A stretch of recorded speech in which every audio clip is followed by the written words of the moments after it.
make a roasted cauliflower orecchiette. So I'm gonna drizzle on some really good fruity extra virgin olive oil. Not a ton, a couple of turns of the bowl. For two, I told you I'm using almost double the amount. I did 2 medium instead of 1 large cauliflower. I have added maybe 3 tablespoons of oil, not a lot, okay? To this, we're going to add the zest of 2 full lemons, 2 tablespoons of thyme, a good amount of salt to draw the liquid out so it gets nice and crunchy and gives up all of its flavor and natural sugar. It's low in vegetables, of course, but you're trying to develop those color equals flavor. And a little black pepper. We have a large pan to form our olive oil-based sauce in, and we're gonna get the cauliflower in the oven at a very high temperature, 450 degrees, until it's crispy and develops its flavor fully. So what I'm gonna do now is just literally pull up my sleeves and run my hands through this cauliflower. It's really the most efficient way to deal with this job, and then transfer it. This is gonna cook way down as it roasts in our super hot oven. This is a few anchovies for flavor. It's a natural salt source that I've put into this oil, 3 or 4, okay? You see what happens? Do you see what I just did just with the tip of this? This has only been on warm. I just turned the heat up a little bit because we're gonna now start cooking with the sauce.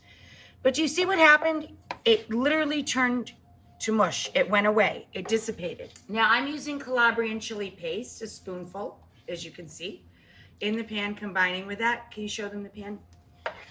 See the paste just melted in as well? This is actually a little milder than using the flakes, but everybody has the flakes in their pantry in their cupboard.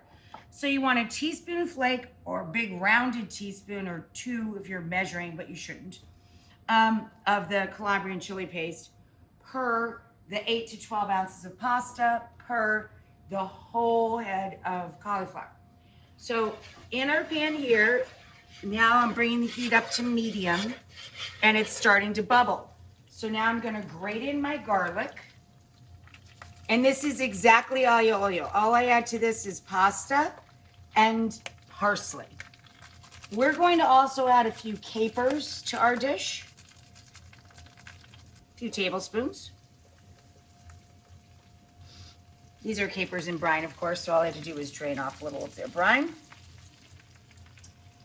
And then we're going to add, for acidity, and flavor, of course, we're going to add either white vermouth, which is fortified wine, so wine that is put into a vessel with aromatics. So this is fortified wine, or you can just use, of course, white wine. If you don't allow alcohol in your house, just use some stock, little chicken stock or vegetable stock.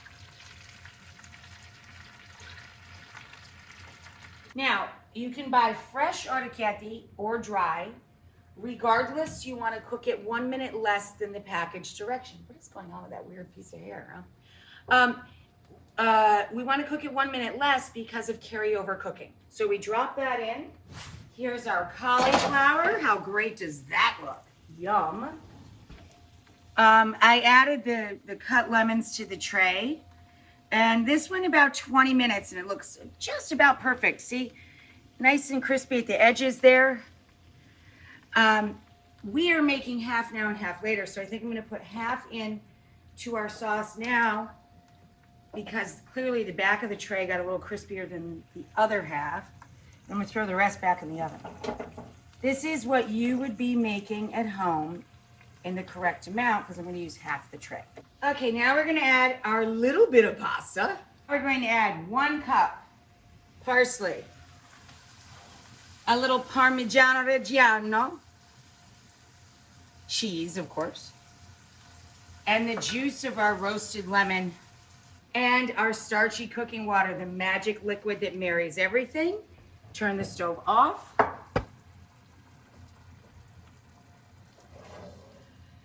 And that's why we undercook the pasta a little bit, right?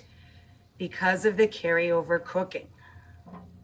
And then I'm sprinkling over for texture. This is optional, but I like it. A little pistachio.